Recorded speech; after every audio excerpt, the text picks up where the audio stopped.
Le podcast Sur la route de l'horreur est rendu possible grâce à Horreur Fanatique et son encamp du samedi soir. Visitez horreurfanatique.ca pour plus de détails. Maintenant, bouclez votre ceinture puisqu'on vous amène sur la route de l'horreur.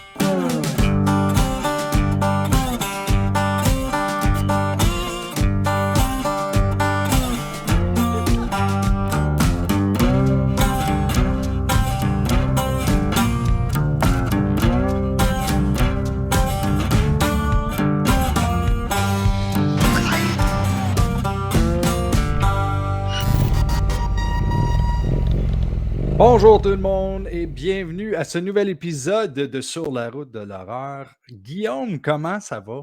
Ça va bien, merci toi. Hey, on est-tu les deux seuls à cet épisode aujourd'hui? Non, je suis là puis je suis caché. Je suis caché. Ah non. Ah, Colin, je pensais qu'on s'en On a un sortait. chaperon. Coudonc. Va falloir dealer avec. Hey, aujourd'hui, Guillaume, Oui. on reçoit Frédéric Durand, écrivain québécois Yes. qui a fait plein de livres, de nouvelles et de la poésie. J'ai hâte de parler avec lui. Ça va être vraiment intéressant. Mais qu'est-ce qu'on fait avant de parler avec un invité d'habitude? On sacrifie une chèvre. Oui! Et ensuite, on fait un le tour de tour de table horrifique.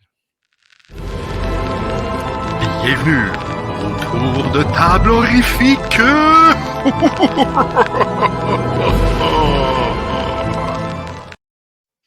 Là, par contre, j'ai peut-être un problème parce que Steve a dit « Ah, je vais venir, puis je vais repartir, je vais venir, je vais repartir. » Mais là, Steve, as-tu quelque chose à nous présenter? Ben oui, en fait. Tu veux vraiment que je commence? OK, ben je vais commencer oui. ça. Zomblor n'est pas là. Fait que je me suis dit que j'allais être le fatigant qui arrive puis qui repart une fois de temps en temps. Donc, pas grand-chose cette semaine, en fait. Ben, la première des choses, j'ai reçu enfin mon magazine Hors du cinéma, le spécial Wow. Evil Dead. Je ne sais pas si Zomblor l'avait reçu puis l'avait montré dans un autre épisode, mais qu'est-ce qui est intéressant?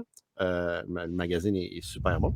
Mais à la On a fin... un beau volume aussi. Hein, c'est, Oui, c'est 120 pages. Mais à la fin, il y a un super article ici, là. Si vous voyez, sur un documentaire avec une petite entrevue que j'ai faite. Fait que c'est très cool. Shameless self-promotion. Ouais, non, mais je trouve ça très cool parce qu'on se retrouve, tu sais, parmi les Betty cool. Baker de ce monde, les Don Campbell, les plein de gens qui parlent d'Evil Dead. Fait que c'est le fun, c'est le fun. On est en France quelque part. Ça aussi... Bon, ça fait un petit bout que je l'avais, mais je ne l'avais pas présenté parce que je ne suis pas venu sur le podcast souvent. J'ai Vicious Fun, hein, de Black Phone Film, qui est un incontournable, sérieusement. Si vous n'avez pas vu ce film-là, il est sur Shudder. Mais sinon, l'acheter et encourager Black Phone, c'est un must. Puis le film, c'est un bijou. C'est en fait. très bon. Ouais, c'est vraiment très bon. Et on en a parlé justement, on était à la première du film au Blood in the Snow, dans un de nos épisodes. Et enfin, j'ai reçu la collection des 6 films de Paranormal Activity. Ça, j'ai jamais vu aucun Paranormal Activity, puis elle était juste 17$. Je me suis dit, je la jette. Et à un bon moment donné, il va falloir que j'écoute les 6 films. Il doit en avoir des très bons et d'autres très mauvais. Mais il va falloir que je me lance à un certain moment donné. J'ai peu d'expérience avec ces films-là. J'ai vu le début du premier, puis je me suis tanné éventuellement. Mais mon plus gros souvenir du premier film, c'est que j'ai quelqu'un qui m'a appelé un soir pour me demander « Ça, c'est-tu basé sur des faits vécus? C'est-tu un vrai documentaire? » J'ai comme « Non, c'est un film de fiction. » « Puis t'es sûr? » Et jusqu'à ce jour, je suis pas convaincu que je l'ai convaincu que c'était pas vrai. Mais tu vois, ça veut dire que ça a marché, qu'est-ce qu'ils ont fait. Et voilà. Donc, sur ça, je vous laisse la place, les amis, pour votre le Blair Witch, c'était la même chose. Toute la promotion qu'il avait faite alentour du film, c'est en l'annonçant comme si c'était une chose qui était arrivée pour vrai. Puis moi, quand j'ai regardé le film, j'ai douté. J'étais comme... Mais le marketing était brillant. Je veux dire, la vraie œuvre d'art, c'est le marketing autour du film. Là. C'est ça le coup de génie. Mais malheureusement, ça l'a amené les found footage que je déteste. Mais pour Blair Witch, dans le temps, il n'y avait pas Internet autant qu'aujourd'hui. Fait que c'était très difficile de savoir si c'était vrai ou non. Voilà. Exactement. Moi, faire comme les sorcières, ça n'existe pas. Vous êtes gentil, mais ça reste un film. Non, mais tu sais, ça aurait pu être autre chose. Tu sais, il parle de sorcières dans le film, mais tu sais, peut-être Tour qu'il de y avait, table, on il était arrivé s'éloigne, quelque chose. tour de table. Oh, Oui, oui, oui. excuse. OK, so, Fair Guillaume, enough. tu veux y aller ou tu veux Sure. que j'y aille? Moi, alors deux choses, plusieurs choses. C'était ma fête récemment et j'ai des très bons copains. Donc, j'ai reçu quelques cadeaux. J'ai reçu ça ici, The Thing, le Collector's Edition de John Carpenter, qui est fort probablement mon film d'horreur préféré. J'ai reçu The Thing, le requel, on appelle ça? Genre remake Prequel. et prequel en même temps? Non, mais c'est genre remake et prequel C'est définitivement un back-to-back. prequel. OK. Oui, je sais, mais c'est la même histoire. Oui, c'est sûr, mais c'est quand même un prequel pareil. OK, un Ça prequel. s'appelle un recall. Je vais Bon. te le dire. Et j'ai reçu The Ultimate MacReady dans sa boîte avec toutes les positions. Éventuellement, je vais le sortir de là, je vais le sortir de sa cage, je vais le positionner sur ma tablette. J'ai aussi reçu une tuque du Outpost 31 que je n'ai pas avec moi parce qu'elle est au fond du panier de linge sale et j'avais pas envie d'aller piocher là-dedans pour l'épisode. Et aujourd'hui, je ne serai pas le seul à parler de ma fille. Martin ne sera pas le seul à parler de sa fille. Aujourd'hui, ma petite est revenue de la garderie et me montre son dessin. Et apparemment, ça a laissé l'éducatrice un peu perplexe. Son dessin, c'est ça ici. Et ça ici, c'est des fleurs avec du sang qui coule et le soleil avec du sang qui coule pour que papa puisse faire un film d'horreur. Nice! L'éducatrice, ça a l'air qu'elle était un petit peu choquée de « Mais là, OK, les films d'horreur. » J'étais comme « Mais non, mais elle en a pas écouté, so far. » Mais enfin, bref, elle a bien compris le principe. Là, je te dis, c'est encore tabou pour bien du monde, ce genre de choses-là. Moi, quand j'ai commencé à montrer des films d'horreur à ma fille, là, c'est pas Mais tout tu le sais, monde qui était d'accord. Des fois, elle passe pas loin, puis j'ai une vidéo de Freddy qui joue à quelque part dans un rêve. Comme c'est quoi ça? Puis là, j'explique. Bah, c'est un film d'horreur, puis ça se passe dans un monde de cauchemar, puis les effets spéciaux sont très bien faits. Ça a pas l'air de la choquer. Elle est, OK, cool. Ouais, tant mieux, c'est ça qu'on Voilà. veut. Hey, j'ai fait des achats. Je sais pas si les Toi? gens connaissent. Non! Ben oui, tu sais bien que oui. Je sais pas si les gens connaissent la compagnie Mill Creek Entertainment. C'est souvent c'est une compagnie qui reprend souvent Columbia Pictures parce qu'ils ont des éditions qui sont vraiment pas chères en Blu-ray. Genre Maison Donc, Columbia, là, tu peux commander des affaires, non? non, arrête-moi ça, toi, avec Maison Columbia, ça va te coûter une scène. Crawl, que j'ai regardé hier, je n'ai jamais vu ce film jusqu'à hier, et puis j'ai vraiment aimé ça. C'est comme un genre de Willow, un petit peu moins bon, là, mais c'était Ouais, vraiment cool comme film. Et j'avais ça que Danny m'avait donné. Merci, Danny, pour ce beau cadeau de New Kids, qui est un autre film qui n'a jamais été discuté souvent, tu sais, puis c'est un autre excellent film. Mais là, ça m'étonne que Steve ne l'a pas montré, à moins qu'il l'a montré dans une autre émission pour que je l'ai manqué. Mais dernièrement, on était faire un petit tour à Blairstown et on a ramassé un petit quelque chose. Ben écoute, la raison de laquelle je l'ai pas sorti, c'est parce que je sais pas quand est-ce que l'épisode va être diffusé. Je voulais pas faire un spoiler. Mais puisque tu en parles. C'est pas grave, on en a parlé sur Facebook, on ok. l'a annoncé. D'accord. Et ça, c'est une bouteille qui s'appelle Angry Mother, qu'on a tous acheté. Angry Mother Bottling Corporation. Bottling Corporation. On en a parlé la semaine dernière, Martin, mais t'étais pas là. Ça fait ça, mais... Ah, bon, tu vois, je ne savais voilà. pas. Ben, pour ceux qui n'ont pas écouté l'émission d'avant, ben, c'est une bouteille qui contient de l'eau du Crystal Lake pour Friday the 13th et aussi du salt. C'est vraiment une belle promotion. C'est tout ce que j'ai. Donc, on va passer. Je pense que j'ai de quoi de vivant dans la mienne. Moi aussi, c'est drôle que tu dises ça. Il y a vraiment quelque chose. Je suis comme, c'est quoi cette affaire-là, Colin? Anyway. Tu sais, un Sea Monkey, là. Et là, j'ai un petit scoop, moi aussi. Dans ce voyage-là, on était à un autre lac, d'un autre film, d'un autre tournage qu'on ne dévoilera pas. Et on a aussi ramené du sable et de l'eau. Et j'ai mis ça en bouteille. Ça m'a donné 12 bouteilles. Fait qu'éventuellement, on vous montrera c'est quoi. Mais bon, là, c'est un petit suspense. Moi, tant longtemps que c'est pas un microbe quelconque qui se retrouve à manger le monde. Anyway, hey, on est rendu à la bio de notre invité, Frédéric Durand. Et c'est Steve qui va nous dire sa bio. Ben oui, c'est moi qui va faire ça. Merci à Christophe qui a fait toutes les recherches comme d'habitude. Habituellement, c'est Christophe qui fait la bio de nos invités parce que Christophe aime ça parler longtemps et il est bon dans ça. Donc, Frédéric Durand, né à Trois-Rivières en 1973. Désolé, Frédéric, si on dit ton âge, il y en a qui n'aiment pas ça, mais c'est dans la bio de Christophe, c'est de sa faute.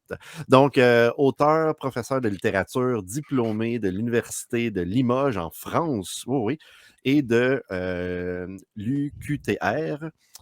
Depuis 3 décennies, en plus de nouvelles et de poèmes, il y a 18. Il a publié, pas un, pas deux, 18 romans, dont plusieurs s'adonnent à être sur l'horreur et l'épouvante. Je nommerai pas les 18 parce qu'on veut parler à Frédéric le plus vite possible, mais je vais en nommer quelques-uns. C'est plus récent. Au rendez-vous des courtisans glacés, ça a été, je dis que c'est plus récent, ça a paru en 2004 aux éditions de La Veuve Noire et en version complète en 2015 par Les Six Brumes, et donc en lien avec Jonathan Reynolds. Ensuite, il a aussi fait 15 croix pour le lys rouge. Et je crois que j'ai ce roman-là. Hey, j'ai ça, ce roman-là, moi. Je ne suis pas un super grand lecteur, mais quand que je vais le chercher tantôt. OK, fait que c'est un véritable slasher québécois. Puis le cover a été fait par Philippe Ivanovic, qui est celui qui a fait le logo de Sur la route de l'horreur, notre ami Philippe. C'est un petit monde, hein, c'est vraiment le fun. Et un troisième aussi, dans les pas d'une poupée suspendue en 2021. Donc, il a aussi animé une émission de radio dédiée aux arts différents, la musique, la littérature, le cinéma, sur les ondes de je ne sais pas comment le dire, mais c'est FOU, dans la station de UQTR. C'est fou. Fait que là, c'est fou. C'est fou. Ah, c'est fou. Mais oui. My God, j'avais pas catché. C'est ça. Tu vois, là, parce que là, je suis nerveux, il a fait de la radio, on a l'air des débutants à côté de lui, fait que là, je me trompe. Fait que c'est ça, mais aussi, dernière chose, il est aussi musicien. Il joue du clavier, il a joué du clavier dans un groupe prog rock italienne, à l'italienne. Aussi, il a fait des trucs. Mais j'aimerais ça qu'il en parle un peu tantôt, qu'on lui pose des questions, là, parce qu'il y a eu des collaborations avec Fangoria et Gwar, des choses comme ça. Fait que je ne veux pas en parler trop parce que je veux que lui en parle. Je vais être curieux aussi. Je suis un fait gros que, ouais. fan de prog rock, donc Ben, c'est ça, Oui, exactement. puis Fait que- il y a quelque chose que je veux parler justement avec lui parce qu'il y a eu une collaboration très intéressante. Donc, Nice. je quitte et je fais de la place à Frédéric. Et ça Mesdames et messieurs, Frédéric Durand avec nous. Bonjour Fred, comment ça va? Ça va bien, bonjour à vous. Là, Steve il a raison. Nous autres, on est des débutants comparé à toi qui parle assez fou. Et en plus, tu as été en France, tu as un doctorat, puis ton français là, il est comme 100 fois meilleur que mon maniwakien, c'est certain. C'est pas à moi d'affirmer ce genre de choses-là, mais je trouve que vous faites quand même un excellent boulot pour avoir regardé quelques épisodes du podcast. Donc, vous n'avez pas à rougir de votre travail, bien au contraire. Par contre, pour maniwakien, Martin, c'est vrai que tu devrais rougir. Attends, UX, je savais. UX. Je l'ai trouvé, je vais le remettre. C'est tout, c'est ce que je voulais dire. Okay. Tu vois, tu as des gens qui t'encouragent, c'est sûr à 100%. Frédéric, la question que je pose souvent, par exemple, comment est-ce que tu es devenu un amoureux du thriller, du roman historique et de la poésie? Oui, en fait, là, il y a différentes choses. Le thriller et l'horreur et l'épouvante, sur quoi je me suis recentré quand même pas mal ces dernières années. Souvent, je veux dire, puis quand j'écoutais un peu les autres émissions que vous avez faites, ça remonte souvent à l'enfance. Hein. Je me rappelle de Jonathan qui écoutait des films d'horreur là, sans les voir, donc il collait son oreille sur la porte de la chambre de ses frères. Dans mon cas, ce que je peux dire, en tout cas, c'est que j'avais un oncle qui collectionnait des revues comme, j'en ai quelques-unes ici, le Creepy. Hein, c'est la première fois que je vois ça. Ah oui? Oui. OK, donc lui, il y avait, là, on parle évidemment des années 70, donc plusieurs BD comme ça. Quelques-unes pour le plaisir de la chose. Terreur de Dracula. Wow! Et un petit dernier, alors lui, quand même un personnage. Ah oui, ça, on connaît ça. Vampirella. Et ces revues-là, dans leur édition européenne, à tout le moins, qu'on ait des cahiers consacrés au cinéma. donc qui était rédigé par des journalistes européens qui s'intéressaient à la Hammer Film, et également à une approche très européenne du cinéma de genre, ce qui m'a influencé beaucoup dans mon travail par la suite. Donc, lui, il avait sa chambre recouverte d'affiches de ce type de cinéma. C'était un amoureux du gothique, là. Il y avait également des modèles Aurora, donc les modèles là, des monstres classiques, le loup-garou, etc., qui étaient des modèles à monter et à peinturer soi-même. Donc, quand tu as 4-5 ans et que tu vois ça, c'est sûr que ça marque ton imaginaire, d'autant plus que mes parents ne voulaient pas que j'aille dans la chambre de mon oncle. Ils résidaient à l'époque chez mes grands-parents. Mais évidemment, mes parents n'étaient pas toujours là. Donc, la dernière chose à dire à un enfant, c'est va surtout pas là. Tu peux aller dans toutes les pièces, mais pas dans cette pièce-là, dont la porte n'est pas barrée, puis ton oncle est souvent absent. Donc, c'est sûr que j'allais regarder ça avec une certaine fascination. Donc, j'ai été élevé un peu dans une culture de l'étrange que je me suis faite par moi-même. L'autre chose que je mentionne parfois, c'est toute la collection de vinyles que mes oncles me donnaient, qui étaient des vinyles dont ils se débarrassaient parce qu'ils les trouvaient probablement pas intéressants, et qui étaient des choses très expérimentales et très bizarres. Mais toi, quand tu reçois ça en ayant 4-5 ans avec mon petit tourne-disque, pour moi, c'était la normalité. J'en ai en CD, des vinyles que mes oncles avaient. Donc ça, ici, on parlait de prog rock. C'est un des groupes pionniers du rock progressif québécois qui s'appelle Slush. On avait également cet étrange groupe, les Sinners, le punk garage. Je ne sais pas si vous m'entendez parce que je vois mon image. Oui, tourne. oui, il n'y Ça a va? pas de problème. Ok, super.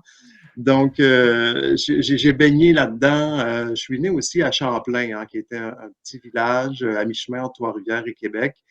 Et là aussi, peut-être le fait d'évoluer dans une petite ville comme ça, on le voit souvent ça, par exemple, dans les romans de Stephen King.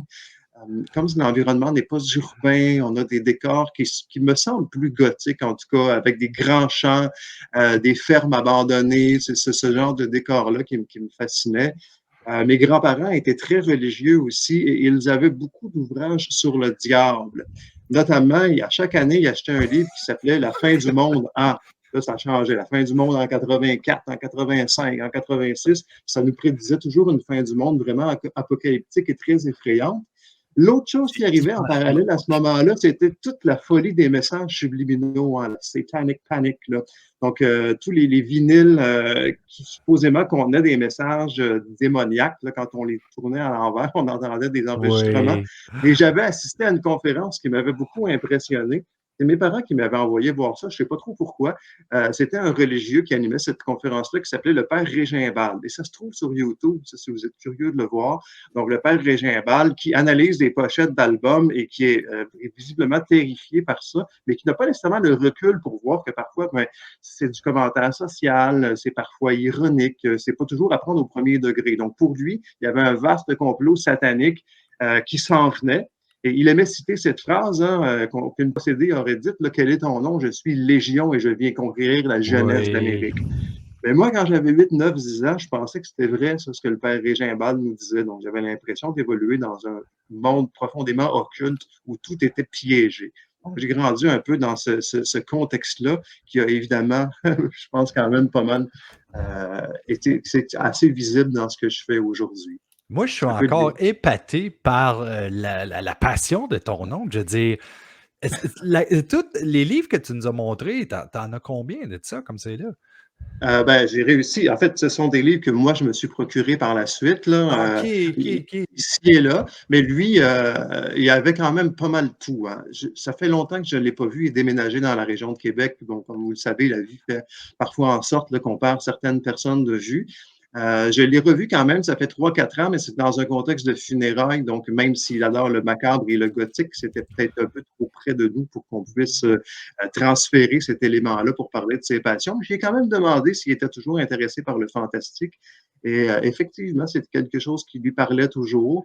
Je me souviens aussi qu'il avait un certain talent pour la peinture. Donc, il faisait des peintures aussi. Il collectionnait également des revues comme Famous Monsters of Filmland, qui est un peu l'ancêtre là, de la presse spécialisée. Vous avez parlé de Fangoria tout à l'heure. Donc, avant Fangoria, il y avait Forrest Lee Ackerman et son Famous Monsters.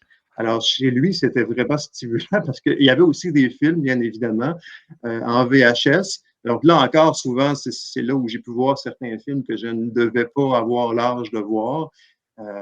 Parce qu'en plus, sa chambre était dans le sous-sol chez mes grands-parents. Mes grands-parents ne descendaient jamais dans le sous-sol. Donc, j'avais pas mal une zone libre pour faire ce que je voulais dans ce sous-sol. C'est Donc, très lui avait drôle. Attends, Guillaume, il faut qu'on Vas-y. passe à quelque chose d'autre. C'est drôle parce que tout le monde nous en parle à chaque fois que ça a toujours commencé jeune. Mais on va aller un petit peu plus profond avec les questions en rafale. Oui, bien sûr. Est-ce que notre invité saura répondre aux questions rafales?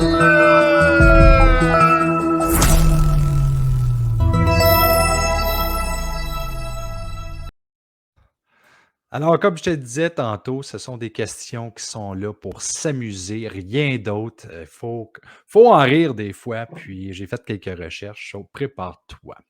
Go.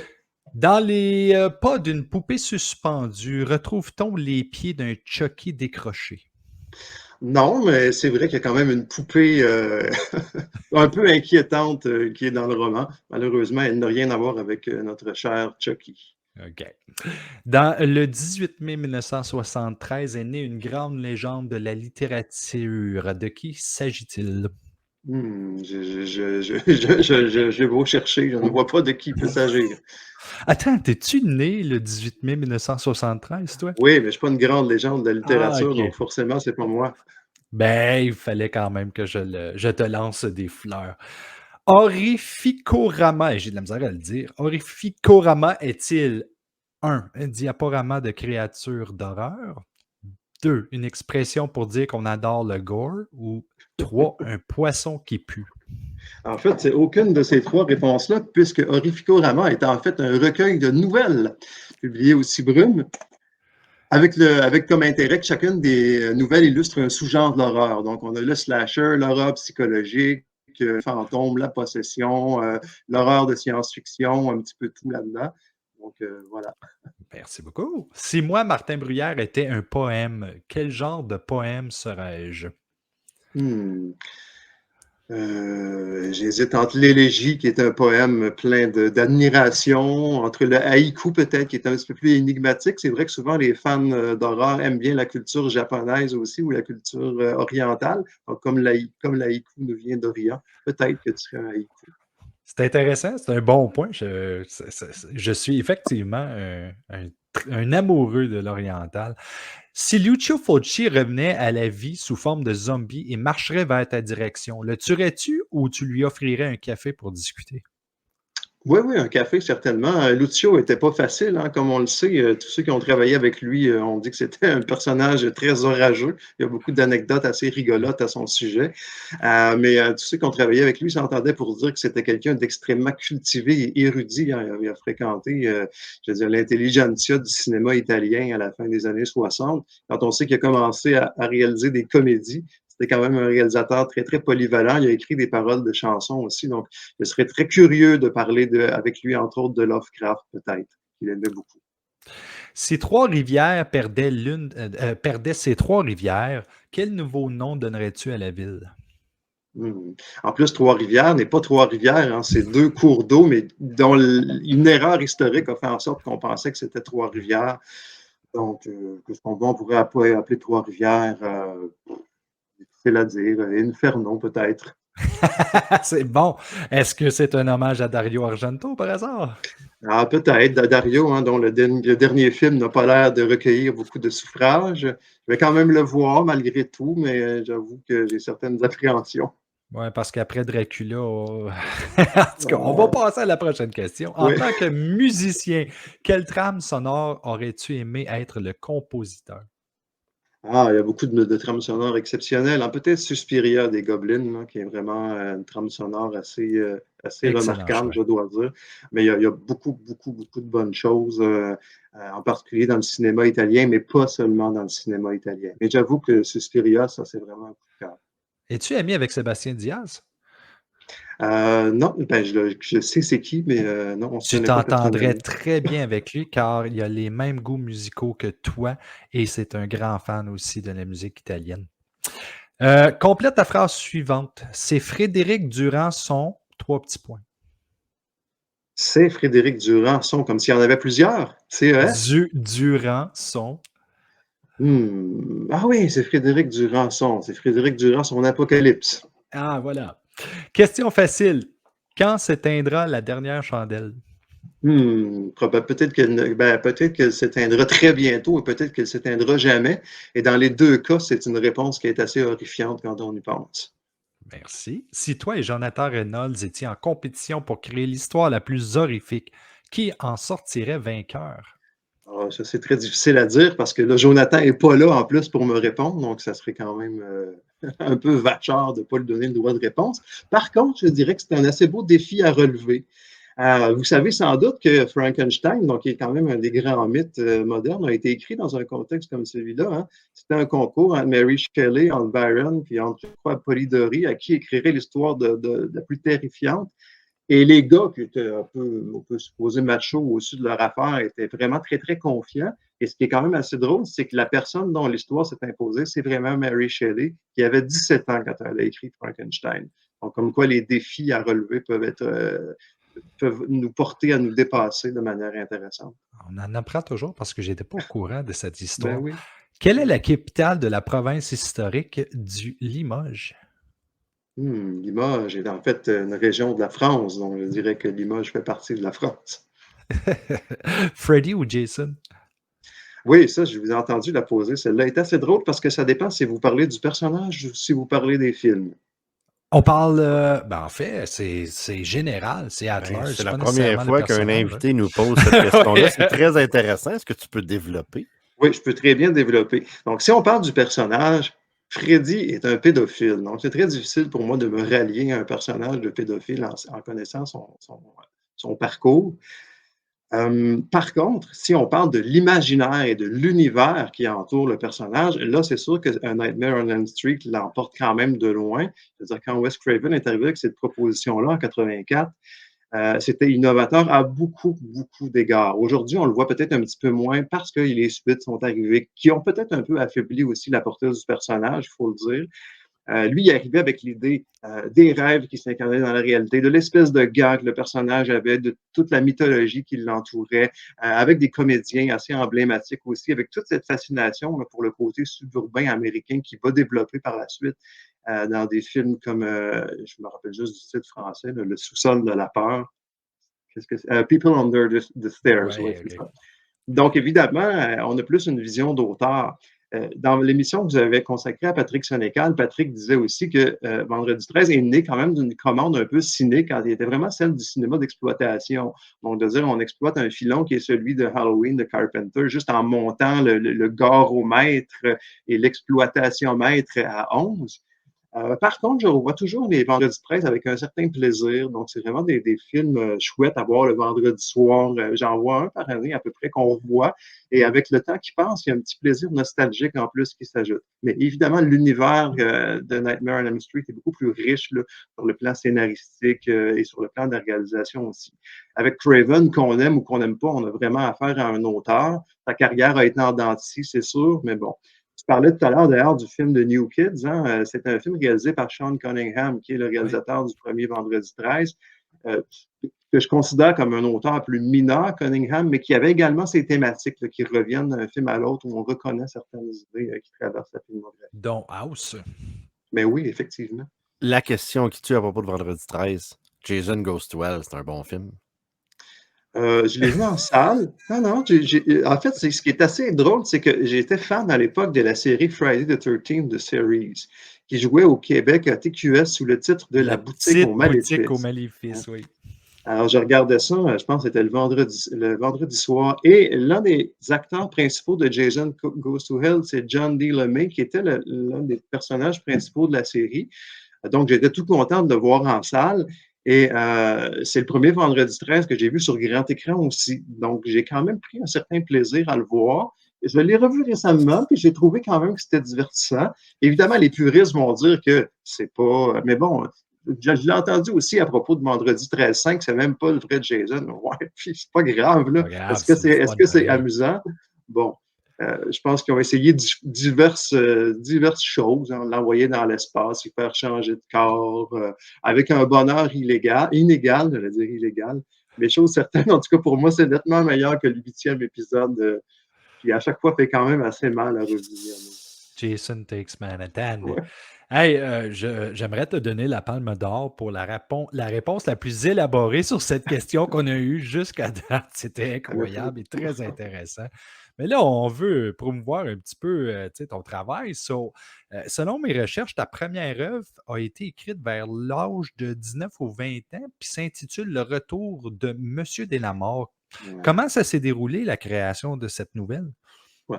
J'avais écrit avant ça, hein, comme beaucoup d'aspirants auteurs. Là. J'entendais Patrick parler de ses petites bandes dessinées. Moi aussi, j'en faisais. J'ai même essayé de vous en trouver, puis heureusement, je ne les ai pas trouvées. J'avais conservé, entre autres, l'histoire de Loup-garou que j'avais écrite à 7 ans. Là. L'histoire est vraiment très, très simpliste. Là. C'est un gars qui va au dépanneur, le commis change en loup-garou, il grave une croix sur le front, puis le commis meurt. Fin. C'est ça l'histoire. Mais bon, quand tu as 7 ans, je pense que c'est peut-être un exploit de narration. Sinon, je me rends compte que je suis en train d'oublier la question qui était quoi déjà? Comment a été le processus comme le Ah oui, retour oui, de c'est Monsieur. ça. Tu sais, c'était Oui. ta première nouvelle, ça s'est passé comment? Oui, la première nouvelle publiée. Ça, en fait, je le dois à mon prof de français de secondaire 5, un monsieur qui s'appelait, je ne sais pas s'il est encore vit encore aujourd'hui, Marcelin Gauthier, un prof très, très original. Là. Donc, avec lui, on était capable de le challenger un petit peu, de blaguer avec lui. Et il savait que j'écrivais. Hein. Il m'avait vu griffonner plein de trucs. Il m'a montré quelques-unes de mes petites histoires. Et il m'a fait part d'un appel à texte à un moment donné.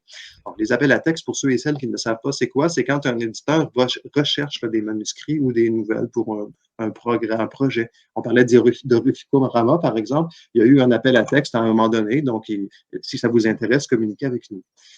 Alors, il m'a parlé de cette anthologie-là qui s'appelait Orbite d'approche en disant, me semble, je te verrai, essaye donc de soumettre quelque chose là, ça vaudrait la peine. Alors, j'ai soumis 3 nouvelles et c'est celle-là qui a été retenue. Donc, ça a été ma première publication professionnelle, effectivement. Il y a eu beaucoup de temps entre la publication et l'écriture, là, mais ça a fini par voir le jour éventuellement, quelque part au courant des années 80.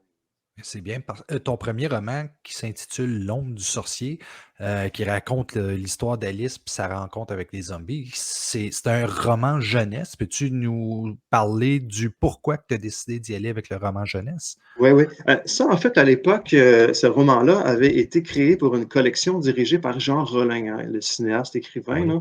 Là. Une collection qui s'appelait Frayeur et qui a été publiée au Fleuve Noir. Il y a eu 32 livres qui ont été édités entre 94 et 95, je pense, avec des romans de Jean Rollin et quelques-uns de ses collaborateurs aussi, et d'autres d'écrivains chevronnés là, comme Anne Duguay.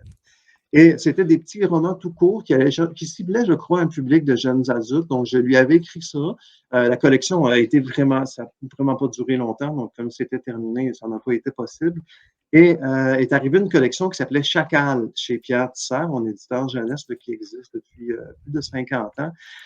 Et il recherchait des manuscrits, là, effectivement, science-fiction, fantastique, horreur pour jeunes. Donc, je l'ai envoyé au directeur de collection qui l'avait retenu à l'époque.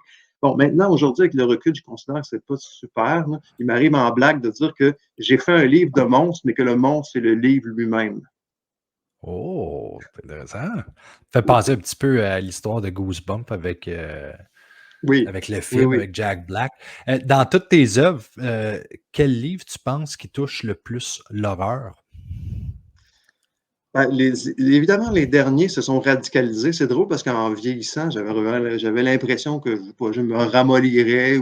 Mais bon, en fait, il suffit de prendre différents exemples pour voir que c'est pas le cas. Hein. Louis Buñuel a réalisé ses films les plus teigneux et les plus rageurs quand il y avait dans les 70-72 ans. Peut-être au rendez-vous des courtisans glacés dont il a été question. Si on parle d'horreur plus ludique, hein, tout à l'heure, on mentionnait 15 fois pour le Lys Rouge, qui est un hommage au slasher, dont l'action se déroule à la Saint-Jean-Baptiste, d'ailleurs, donc c'est très, très bientôt. Si vous avez envie de lire un slasher qui se déroule à peu près au même moment que vous le lisez, ben, c'est un roman historique aussi qui se déroule dans les années 90. Dans les pas d'une poupée suspendue, ça se veut une horreur insidieuse et malaisante aussi. Et j'en ai un qui plus sombre. Oui. Mais tu parles de ça, puis je suis comme, il y a un film québécois de slasher à la Saint-Jean-Baptiste. Quelle idée géniale. Ben, ça serait vraiment, c'est sûr, moi j'aimerais beaucoup que ça se fasse. Là. Je pourrais vous en reparler, mais tout a été un peu conçu. Je peux glisser un petit mot là-dessus. Là. Donc, c'est un roman qui se passe évidemment dans un chalet avec tous les personnages habituels d'ados un peu stéréotypés. Et ce qui arrive, c'est qu'il y a un tueur qui semble être un patriote qui tue toutes les personnes qui contreviennent aux normes identitaires québécoises de la Saint-Jean-Baptiste. Ça veut dire que si tu écoutes de la musique anglophone, ça se passera pas bien pour toi. Si tu vantes les blockbusters américains, ça va très mal aller. Si tu bois de la Coors, ça va mal se passer aussi. Donc, il punit finalement tous ceux qui transgressent l'identité québécoise, mais non seulement il fait ça, mais il est puni à l'aide de symboles québécois qui deviennent des armes. Là encore, je ne veux pas trop en dire parce que ça serait comme révéler les surprises, mais tous les meurtres ont lieu avec des armes improvisées qui sont des symboles de l'identité du Québec. Donc, ça va demander quand même pas mal de recherche et d'imagination pour me dire comment on peut transformer, je ne dirais pas quoi, mais en arme meurtrière, mais en fait, tout peut devenir une arme meurtrière en réalité. Alors, c'est ce que raconte 15 croix pour le lys rouge. Wow. Sinon, ben, le plus sombre et le plus celui qui est le plus, ce que j'ai voulu le plus intense et le plus malaisant, c'est quand s'éteindra la dernière chandelle. Et si je me fie au retour de lecture que j'ai eu pour l'expérience malaisante, là, le roman a été écrit un petit peu pour ça, mais ça appuie, je l'espère, sur les bons boutons, selon ce qu'on me dit à tout le monde. Là, je regarde Guillaume qui est muet et trouve juste intéressant tout ce que tu dis, Frédéric. Ouais. Puis parce que c'est vraiment, vraiment intéressant. Et on a passé notre temps pour la salade cervicale de Guillaume. Fait que là, je vais lui donner la parole un peu pour qu'il nous montre qu'est-ce qu'il veut nous montrer. Ouais, ouais, c'est ça pour qu'on parle plus avec Frédéric après. Attends. Silence sur le plateau. À 3, 2, 1, et action!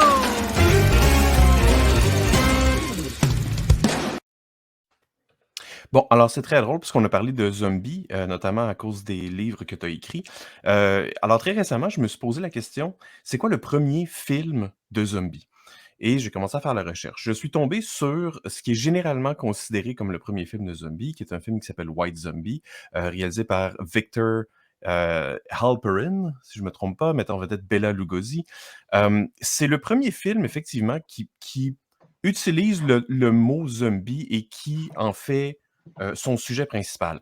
Par contre, si on élargit un peu la définition du zombie et qu'on dit le zombie, c'est quand les morts reviennent à la vie, c'est pas le même film. Et le film sur lequel je suis tombé, c'est un film qui s'appelle J'accuse, qui est un film de 1919 par Abel Gans, j'espère que je le prononce comme il faut, qui, bon, somme toute, est une histoire. C'est une histoire qui se passe pendant la Première Guerre mondiale. Le film a été écrit et réalisé vers la fin de cette guerre-là. C'est une histoire de triangle amoureux. Il y a deux hommes qui sont amoureux de la même femme. Il y a une histoire de jalousie là-dedans. Éventuellement, il y en a un qui meurt au combat. Il y en a un qui perd la boule un peu. Et le moment où ça devient à propos de zombies, c'est celui qui a perdu la boule revient dans son village et se met à parler de ce qu'il a vu et se met à parler des morts qui reviennent à la vie pour venir voir les vivants, etc. Et il confronte le village par rapport au fait que est-ce que ces gens-là méritent le sacrifice qui a été commis par les soldats. Martin, si tu veux, tu peux passer le vidéo en même temps. Alors, ce qu'on va voir, en fait, c'est une espèce de mash-up rapide que j'ai fait de ces scènes-là qui sont assez iconiques. Donc, on voit les cadavres qui vont revenir à la vie, appelés par un des leurs, qui va leur dire « soulevez-vous, on va aller confronter nos survivants pour remettre en question ce sacrifice-là qui a été commis. » Maintenant, pendant que ça joue, Abel Gans a écrit le film en 1917. La guerre était très présente pour lui, très présente dans son esprit. Le pays était encore en guerre, les gens mouraient. Ils ont commencé la production du film en 1918. La guerre n'était pas terminée.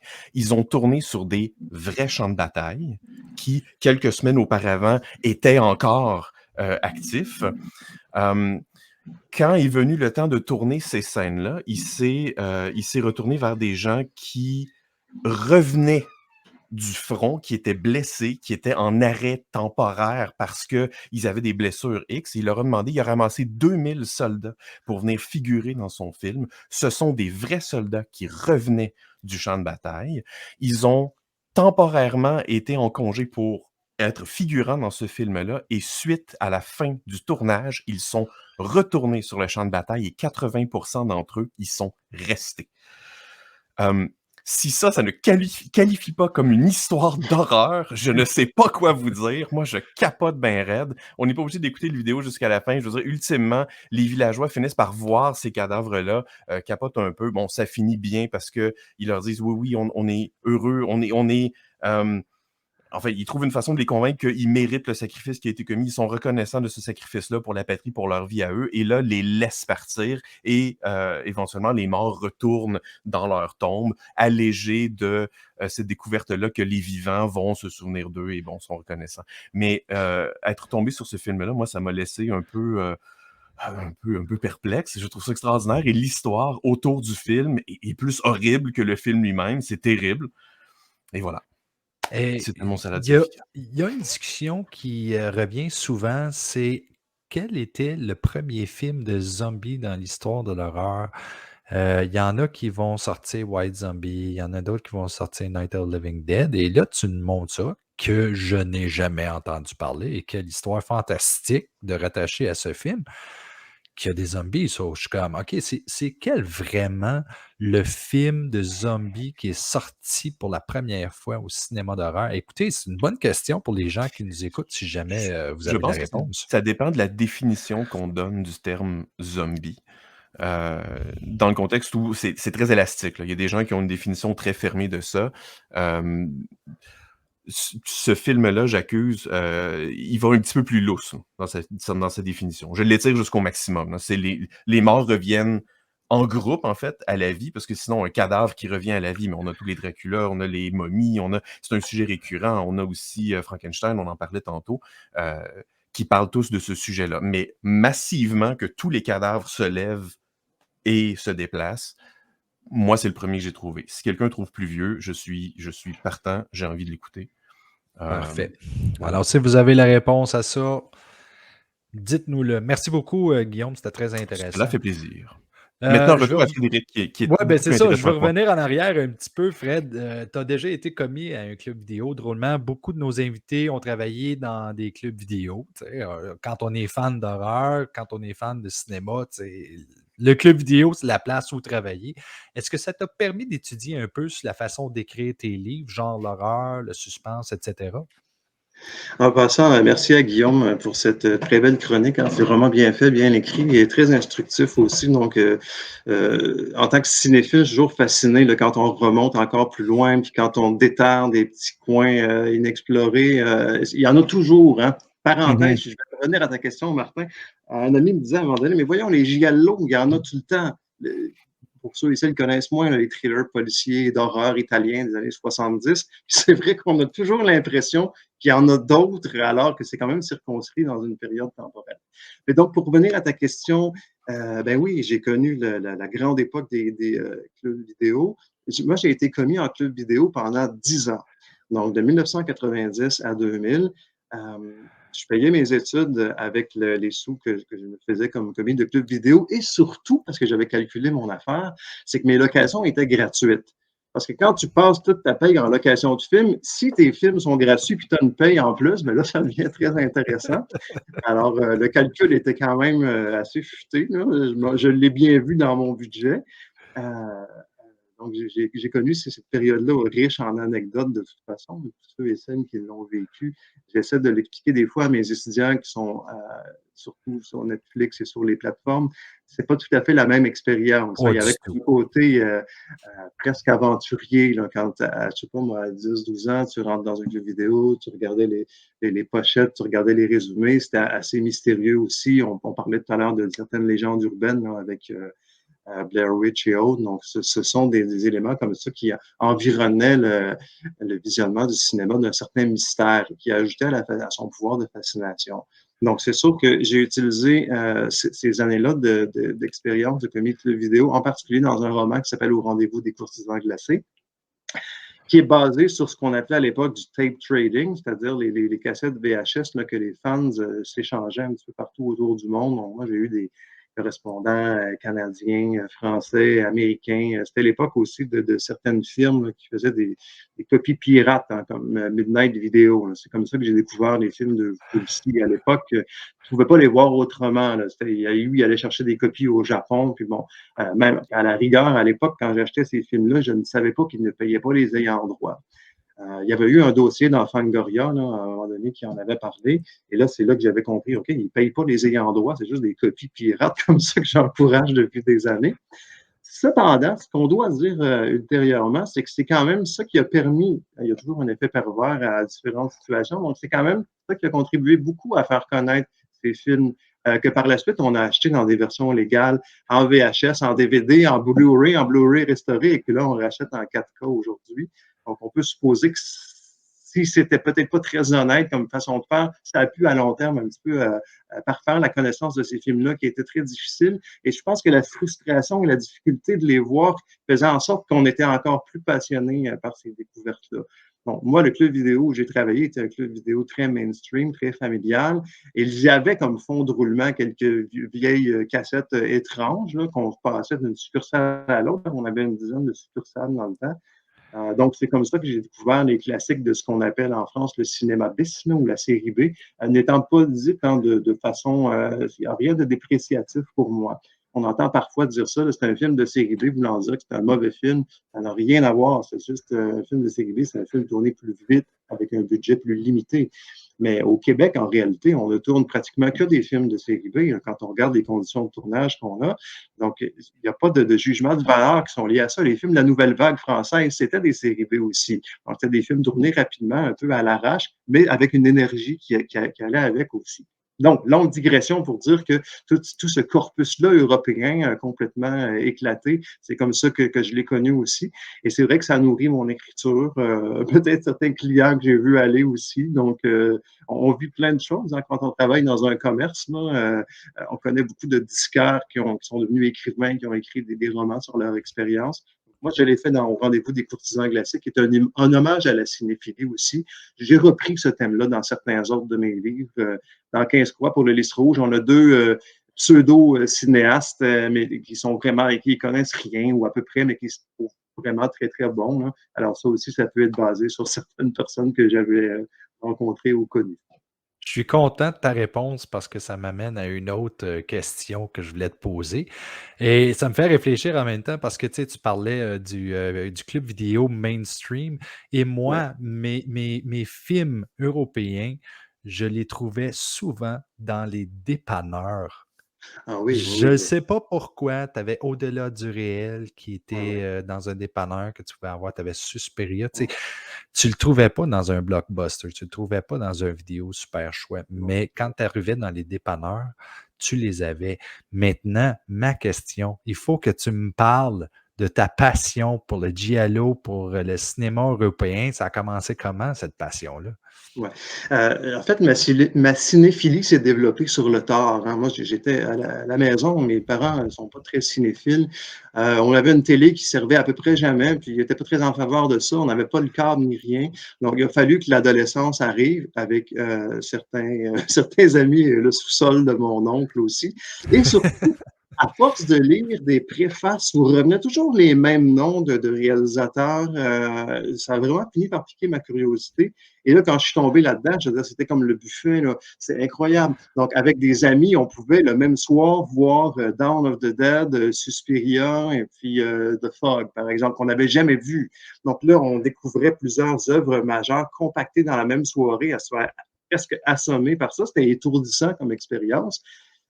C'était pas pour tout le monde aussi. Je me rappelle d'avoir vu Suspiria avec une amie de fille qui avait été extrêmement choquée par le film. C'était le but de toute façon. Mais c'est en particulier par une scène qui arrive 10 minutes après le début. Donc, les gens qui ont vu le film savent de quoi je parle. C'est vrai que c'était quand même assez radical comme démarche, très macabre et très assumé aussi, mais très opératique. Donc, je pense que c'était peut-être un choc culturel au-delà de ça.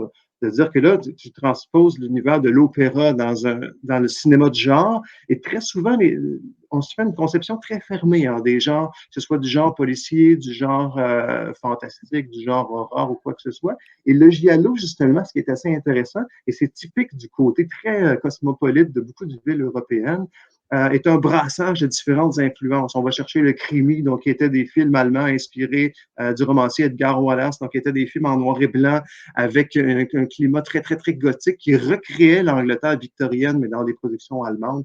C'est là où Klaus Kinski a fait ses débuts dans le cinéma de genre, entre autres. On métissait aussi la violence du western italien. Les Italiens ont travaillé beaucoup par filon, comme on le sait, à partir de l'après-guerre où leur cinéma s'est redressé, entre autres, pour des raisons fiscales.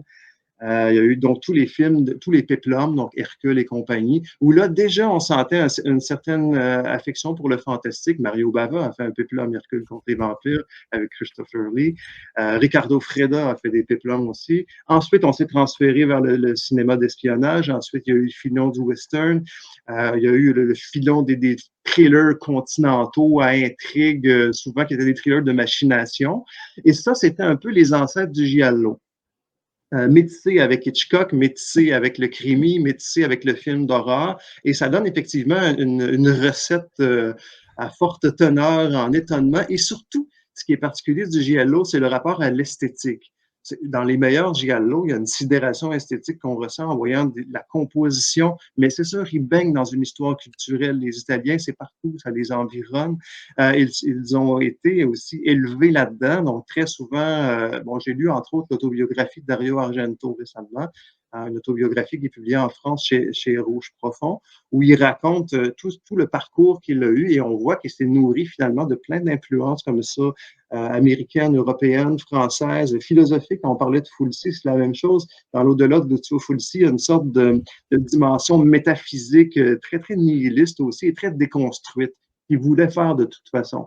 Donc, le giallo, au-delà de tout ça, ben, c'est un genre qui est très plaisant aussi, qui est très viscéral, avec des comédiens et comédiennes qu'on se plaît à revoir. Il y a même un de mes amis, là, je vous fais une blague vraiment pour initier. Là. Si vous êtes amateur de giallo, vous allez la rire, sinon vous allez dire quoi. Donc, un de mes amis m'a dit qu'il n'aimait pas voir de films avec George Hilton parce que quand on voyait un giallo avec George Hilton, on savait qui était le tueur. J'ai toujours le bel âge. C'est vrai que t'as pour dire ça en plus. Ouais, c'est ça, c'était toujours je suis un très grand passionné de giallo, mais ça fait pas super longtemps que j'ai découvert ça. J'ai commencé à découvrir ça quand Anchor Bay a commencé à sortir des giallo, des films européens et tout. Et Dieu merci pour les DVD et les compagnies de distribution comme Scream Factory, Anchor Bay, etc. Parce que j'ai découvert beaucoup de choses. Et de voir Suspiria en 4K. Oui, c'était assez phénoménal. Hein? C'est hallucinant la couleur que Dario a réussi à utiliser pour ce film-là. Je te dis, Guillaume, je ne sais pas si tu vas aimer le film, mais une chose que tu vas aimer de ce film-là, c'est l'esthétique et tout ce qu'il y a derrière la technique. Écoute, c'est pas un film à scénario beaucoup, effectivement. Ça joue beaucoup, comme tu le disais, sur l'expérience sensorielle, on va dire. C'est ça, exactement. Audio, musical, autant que l'image, c'est incroyable. Vas-y, Steve. Martin, tu parlais derrière la technique. Fait que c'est des choses qui se passent backstage. À chaque fois qu'il y a des choses qui se passent backstage, puis il y a tout le temps des affaires qui sont super le fun. C'est des anecdotes. Puis nous autres, sur la route de l'horreur, ben, on aime ça, les anecdotes. C'est bon. Anecdote, c'est le temps de l'anecdote.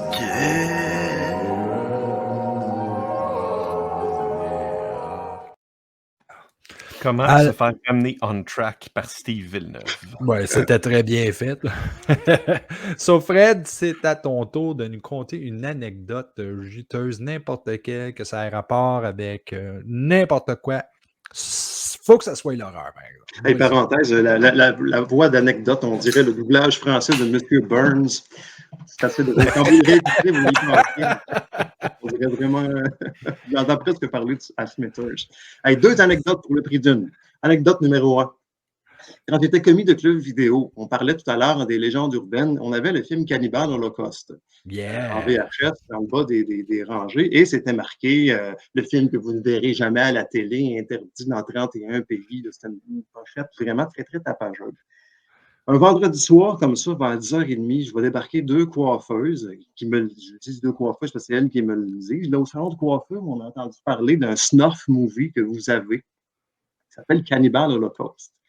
Donc, moi, je dis aux deux filles, mais non, c'est pas un snuff movie, là. Oui, le réalisateur a été traîné en justice. Bon, vous connaissez l'histoire un petit peu. C'est Ouais. un film qui n'a pas porté chance à son réalisateur, vraiment. Mais non, les comédiens ne sont pas les seuls morts réels qui ont lieu. Et malheureusement, ce sont les morts animales, qui étaient de toute façon monnaie courante dans les films des cannibales italiens. Très mauvaise idée, là, mais bon, on voit ça fréquemment là, dans les productions de l'époque. Alors, quand les filles ont su ça, ils ont remis le film sur la tête et ils sont partis. Donc, ils voulaient juste voir des gens mourir pour vrai. Si les gens ne mouraient pas pour vrai, ça ne les intéressait pas. Donc, je me suis un peu interrogé sur l'âme humaine ce soir-là. L'âme des coiffeurs. Mon anecdote Ouais, numéro tu 2. veux avec leur ciseau sur la... Oui, c'est ça. Oui, j'aurais pas envie de me faire raser. Il y en a une scène dans un film d'Argento, je pense que c'est Le Chat aux 9 queues, où on parle d'un éventreur, d'un égorgeur au rasoir, et le policier se fait raconter ça par le barbier qui est en train de le raser avec son gros rasoir, puis il dit, moi, je ferais ça de façon vraiment propre. Ce qui préfigure déjà l'humour très curieux d'Argento. Anecdote numéro 2, on parlait de Jean Rollin. Donc, j'avais écrit à Jean Rollin dans les années 90. Je lui parlais d'un roman qu'il avait fait paraître qui s'appelait Les deux orphelines vampires. On a eu une petite correspondance par la suite. Et Jean est décédé, comme vous le savez, depuis une dizaine d'années. Et j'ai eu l'étonnement parce que je me suis procuré tous ces livres, et j'ai eu l'étonnement de voir que l'un de mes poèmes est cité dans un de ces livres. Donc, j'étais très, très surpris de ça, dans un roman qui s'appelle Billes de clown. Et je suis allé en France très, très récemment avec ma conjointe, puis on est parti se promener un peu à l'aventure. Et tout à coup, on cherchait un cimetière, en fait, et juste avant de le trouver, on voit une rue qui est la rue Axo. C'est la rue où Jean Rollin habitait. Donc, je suis vraiment tombé sur cette rue-là par hasard. Je me rappelais de l'adresse où il habitait, c'était 69 rue Axo. Donc, je suis allé pour regarder c'était quoi l'endroit où il habitait, qui était une sorte de complexe d'appartements. J'ai arpenté un petit peu son quartier en me disant, quand il allait acheter son pain chez le boulanger, c'est là qu'il passait. Donc, c'était très particulier d'avoir le point de vue que Jean Rollin avait pu avoir au quotidien. L'autre anecdote que je pourrais raconter là-dessus, c'est qu'on a cherché, il est au Père-Lachaise, hein, il est enterré au Père-Lachaise. Avec un ami comme ça, on a passé un après-midi complet, GPS en main, à essayer de localiser sa tombe. On ne l'a jamais trouvé. Et là, on se disait... comme cimetière. Hein, donc, oui, c'est ça. Hein, on a vu tout le monde, ou à peu près, sauf lui. J'ai même demandé à Alan Kardec, le célèbre spirit qui est enterré là, de nous guider vers peut-être l'énergie fluidique de Jean Rollin. Rien à faire. Bon, je suppose qu'il m'adressait peut-être un pied de nez, lui qui aimait tellement les mystères, là, par-delà la mort, en disant « Ah, tu te cherches, tu ne me trouveras pas. » C'est quand même assez drôle. Donc, j'étais avec Didier Lefebvre, qui s'occupe c'est un Français qui s'occupe d'un très beau fanzine pour le cinéma de genre qui s'appelle Médusa. Il y a un dossier ici, comme vous le voyez, sur la coulrophobie. Donc, c'est sur les films de clowns. Il s'est tapé des films de clowns pendant des années et des années. Donc, très, très, on voit ici justement des clowns. Donc, super belle revue. Vous êtes curieux et curieuse, allez voir ça, le fanzine Médusa. Hey, merci beaucoup. Ça passe vraiment vite parce que tu es hyper intéressant, puis nous autres, on est comme en train d'écouter là, avec toute notre attention. Mais je veux quand même savoir, là, avec la fin du show, j'ai besoin de savoir, est-ce que tu as des projets qui s'en viennent que tu peux nous parler? Oui, j'ai un livre qui sort le 1er juin, mais dont j'ai eu la copie en exclusivité. Donc, c'est L'heure approche où j'aurai tes yeux. D'ailleurs, avec une illustration du Québécois François Vaillancourt, que vous connaissez peut-être. Donc, François, c'est illustré à l'international. Hein. Il a illustré, entre autres, certains livres de Stephen King. Et peut-être, ça, je suis moins sûr, soit de Joe Hill, donc le fils de Stephen King, ou Joe Lansdale, peut-être. Et donc, il a travaillé avec des pointures. Il était super content de ça. Donc, ça, c'est chez Rivière-Blanche. Leur approche, j'aurai tes yeux. C'est 35 nouvelles, dont beaucoup de nouvelles relèvent des genres qu'on aime, donc horreur, fantastique, ce genre de choses-là.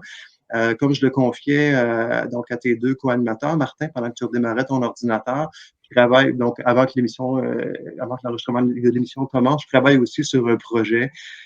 C'est difficile, bon, ne m'éterniserai pas là-dessus, mais je suis un insomniaque, ce qui fait en sorte que ça a des répercussions quand même assez intenses sur mes journées.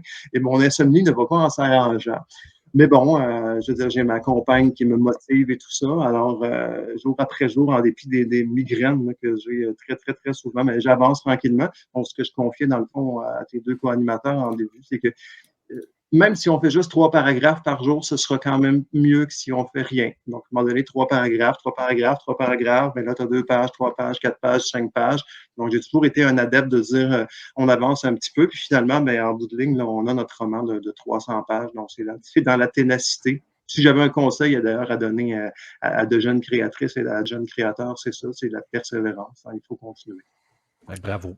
Petite parenthèse, François Vaillancourt est l'artiste qui va faire le poster du Requiem 2022. C'est juste ce Ben, que je génial. voulais dire. Super. Hey, écoute, Fred, c'est déjà la fin. Vraiment un gros merci.